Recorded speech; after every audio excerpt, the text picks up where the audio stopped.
Hello friends, welcome to literary scholar channel. और आज हम पैराडाइज लॉस्ट बुक 1 के एक्सप्लेनेशन को देखेंगे। और अब तक हमने 466 लाइन तक कर रखा है और आगे आज हम इसको देखते हैं।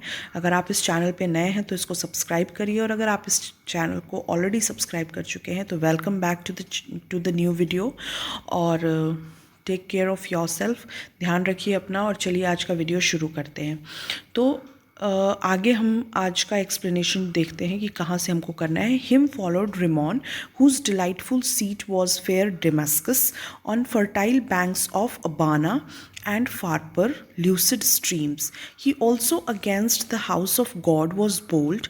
A leper once he lost and gained a king, Ahaz, his Scottish conqueror, whom he drew God's altar to disparage and displace, for one of Syrian mode, whereon to burn his audacious offering and adore the gods whom he had vanquished. तो आज हम इतना explanation देखेंगे। तो second जो रो में जो एक एक करके पेगन डीटी सेटन के कॉलिंग पे जा रहे हैं, तो जो ड्रैगन के बाद जो डीटी पेगन डीटी निकल के आता है उसका नाम रिमॉन है। ठीक है, अब थोड़ा रिमॉन के बारे में अगर हम देखें तो डिक्शनरी ऑफ एंजल जो कि 1967 में आई थी, उसके बारे में कहा जाता है कि उसमें कहा गया है कि ये जो पेगन डीटी है is to be found under the member of 76 unfortunately. मतलब 76 अनफॉर्चुनेट जो फॉलन एंजल्स थे उसमें इसका एक प्लेस है। लेकिन कुछ जगह डेविडसन ने इसको ओरिजिनल एंजल्स में इंक्लूड नहीं किया है। अदर वर्ड में देखें तो जो डेविडसन हैं उन्होंने क्लैरिफाई किया है कि ये जो रिमॉन है इसकी कोई भी रैंकिंग नहीं थी as an angel, as in fallen angel. मतलब डेविडसन ने इसको इम्पॉर्टेंस नहीं दिया है, लेकिन डिक्शनरी ऑफ एंजल में इसको 76th प्लेस पे रखा गया है। ये तो थोड़ा सा इसके बारे में रेफरेंस है। अब अगर हम मिल्टन के बारे में बात करें तो मिल्टन ने इसको इम्पोर्टेंस दिया है कुछ लाइन पैराडाइज लॉस्ट में इसके बारे में लिख के। ठीक है, अब अगर इसको और थोड़ा सा एक्सप्लेन देखें, इसका एक्सप्लेनेशन देखें कि इसके बारे में, रिमॉन के बारे में अगर और जानें तो ये मिल्टन ऐसा कहते हैं कि इसकी वर्शिपिंग जो है वो ज़्यादातर डेमस्कस एरिया में होती थी, नाउ अडेज़ जो कि सीरिया में है। और इसके बारे में डिटेल इन्फॉर्मेशन वो देते हैं कि जो सीरिया और डेमस्कस और ये जो पूरा एरिया है वहाँ पे इसकी वर्शिपिंग बहुत ज़्यादा हुई है। ठीक है, the location of this deity points to the fact that the pagan gods were openly worshipped in the large town and people did not find it strange or sinful. तो ये बताने का रिमॉन और ये जितने भी पेगन डीटीज़ के बारे में मिल्टन हमको बता रहे हैं, उनका कहना है कि ये इतने लार्ज एरिया में इनकी वर्शिपिंग होती थी कि मतलब गॉड को छोड़ के इतने ज़्यादा अमाउंट ऑफ पीपल वो वर्शिपिंग दीज पेगन डीटीज़ कि उनको ये चीज़ स्ट्रेंज नहीं लगता था और ये सिनफुल नहीं फील होता था इनको। और जबकि ये बहुत बड़ा सिन है कि गॉड के अलावा आप किसी और की वर्शिपिंग कर रहे हैं। तो रिमॉन को अगर हम देखें तो ये लार्जली आइडेंटिफाई किया जाता है as a god of head, जो कि हेड भी कहते हैं इसको। और कुछ लोग ऐसा मानते हैं, मतलब जो कि नॉर्थ वेस्ट सेमेटिक गॉड जो हैं वर्शिपर हैं, गॉड वर्शिपर हैं, वो इन जो रिमॉन है उसको God of rain, storm and thunder के रूप में भी मानते हैं। अब अगर इसके जो आउटफिट की बात की जाए कि देखने में कैसा है, तो ये जो है ऐसा डिस्क्राइब किया गया है कि ये बियर्डेड डीटी है। मतलब इसकी एक बियर्ड है बहुत लंबी सी, एंड जो कि इसके holding a club and the thunder bolt and wearing a horned head dress. ठीक है, एक हॉर्न्ड हेड ड्रेस वियर किया है, क्लब और थंडर बोल्ट भी इसके पास है। ठीक है, तो ये तो हो गया थोड़ा सा इसके बारे में जो कि अदर सोर्सेज से हमको मिलता है। अब अगर बाइबल की बात करें तो रिमॉन का जिक्र बाइबल में भी मिलता है। ठीक है, बाइबल में ऐसा मेंशन किया गया है कि इसका रिलेशन किंग एहाज से था, जो कि who was more biased toward worshipping a foreign god. While the king Ahaz traveled to Damascus to a meeting, he saw, मतलब उन्होंने देखा कि इसके ऑल्टर बनाए गए हैं. He saw an altar building to the foreign god, and he then ordered his priest to build an exact same altar until he returned. अपने जगह पे ये देख के गए एहाज, और उन्होंने बोला कि हमको इसी तरीके का ऑल्टर मेरे यहाँ भी चाहिए. ठीक है. And he approached it and presented offering to it. ठीक है. तो बाइबल में ये कहा गया है कि एहाज को इसने इन्फ्लुएंस किया, टेम्प्ट किया. Rimmon tempted the king Ahaz to build him an altar. और वो एक at the time of the reign of the king of Ahaz, one could not be overcautious. Pagan gods were around every corner, tempting people to abandon their true gods, and even in such a big city as in Damascus. तो ये सारी स्थितियाँ उस समय थीं. ये Bible में reference है. अब अगर हम एक्सप्लेनेशन पे आएँ तो आई होप कि आपको रिमॉन के बारे में थोड़ा इन्फॉर्मेशन हो गया होगा.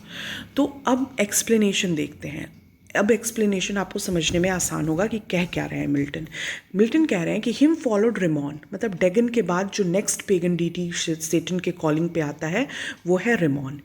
Whose delightful seat was fair Damascus, जिसका जो ऑल्टर है या जिसका जो टेम्पल है या जो मेजरली वर्शिप किया जा रहा है डेमस्कस में, on the fertile banks of Abbana and Pharphar and Abbana, ये जो दो, मतलब ये दो रिवर्स हुआ करती थी सीरिया में, और इनका ये बिब्लिकल रिवर्स है, मतलब बाइबल में इन रिवर्स का रेफरेंस दिया गया है.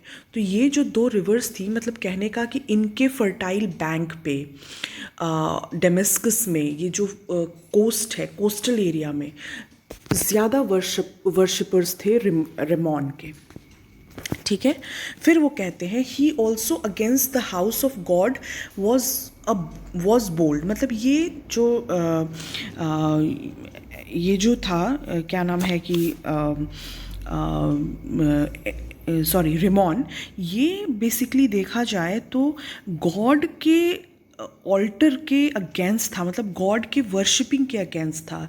ही also against the house of God was bold, मतलब ये अगेंस्ट था गॉड के. और a leper once he lost, a leper मतलब कि एक कोढ़ी हुआ करता था. लेपर मतलब कि ऐसे लोग जिनको लेप्रोसी हो रखी है, तो वो उसका नाम जो था वो नामन करके एक इसका वर्शिपर हुआ करता था, जो कि रिमॉन का वर्शिपर हुआ करता था, जिसको कि लेप्रोसी हो रखी थी, और वो इसकी पूजा किया करता था. लेकिन कुछ दिन के बाद उसने क्या किया, एलीशा की वर्शिपिंग शुरू कर दी, और जैसे ही इसके वर्शिपर ने एलीशा की वर्शिपिंग शुरू की, उसका जो लेप्रोसी था वो ठीक हो गया. उसके बाद उसने हिब्रू रिलीजन अडॉप्ट कर लिया.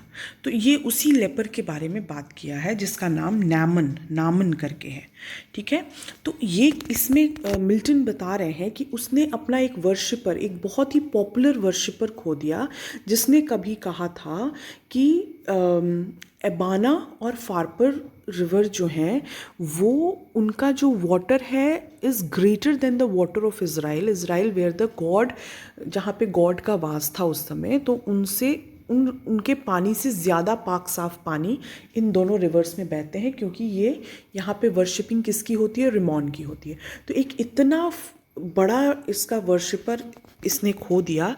लेकिन एंड गेन्ड द किंग एहाज, लेकिन उसके बदले में इसको क्या मिला, रिमॉन को किंग एहाज मिले. ठीक है. एहाज किंतु मतलब ये राजा एज ए भक्त इसको मिल गया, मतलब वर्शिपर एज ए इसको मिल गया राजा. अब जब राजा मिल गया तो you know if the king worship someone, तो आप उसका इन्फ्लुएंस बहुत नीचे तक जाता है, क्योंकि अथॉरिटी ही इसकी मतलब वर्शिपिंग कर रही है एक पेगन डीटी की. तो आप समझ सकते हैं कि उस पूरे एरिया में किस तरीके की स्थिति होगी. तो इसीलिए बाइबल में कहा गया है कि इतनी बुरी स्थिति थी कि हर कॉर्नर पे एक पेगन डीटी की वर्शिपिंग होती थी. इतना लोगों को टेम्प्ट करके ये अपनी वर्शिपिंग कराता था. तो अब इसने क्या किया, हिज स्कॉटिश कॉन्करर, ठीक है, whom he drew God's altar to disparage, ठीक है। तो डिस्पैरेज का मतलब होता है इंसल्ट करना। तो इसमें कह रहे हैं मिल्टन कि इसने एहाज को परसुएट किया, ठीक है, टेम्प्ट करके परसुएट किया कि वो गॉड जो डेमस्कस के इलाके में, मतलब और अदर इलाके में गॉड के टेम्पल को, उनकी इमेज को मतलब डिसऑनर करे, ठीक है। God's altar to disparage and displace, और उनको हटा के अपनी मतलब रिमॉन की मूर्ति स्थापित करे। इसने इस तरीके से किंग एहाज को परसुएट किया, टेम्प्ट किया, ठीक है, कि वो फूलिशली सेटअप करें उसकी इमेज टेम्पल में, और उसकी वजह से गॉड का ऑल्टर डिसऑनर हो, मतलब वो डिसऑनर करे गॉड को। फिर वो कहता है, for one of Syrian mode where on burn his audacious offering and adore the gods whom he had वैंक्विश्ड, ठीक है। अब ये इसमें वो आगे कहते हैं कि to burn hateful offering to him and worship God to whom he had conquered।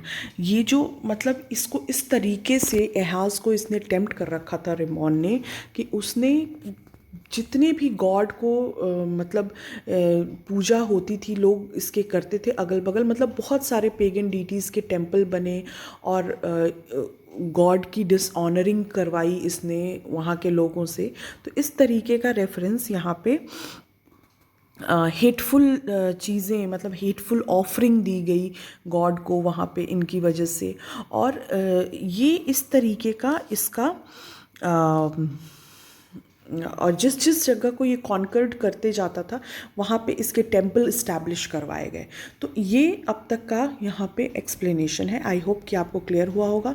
अगर क्लियर हुआ है तो बिल्कुल आप लाइक कर सकते हैं, सब्सक्राइब कर सकते हैं चैनल को, और अगर कुछ डाउट है तो आप पूछ सकते हैं कमेंट सेक्शन में लिख के। तो नेक्स्ट वीडियो तक आप अपना ख्याल रखिए। Thank you for watching this video and love you all. Bye.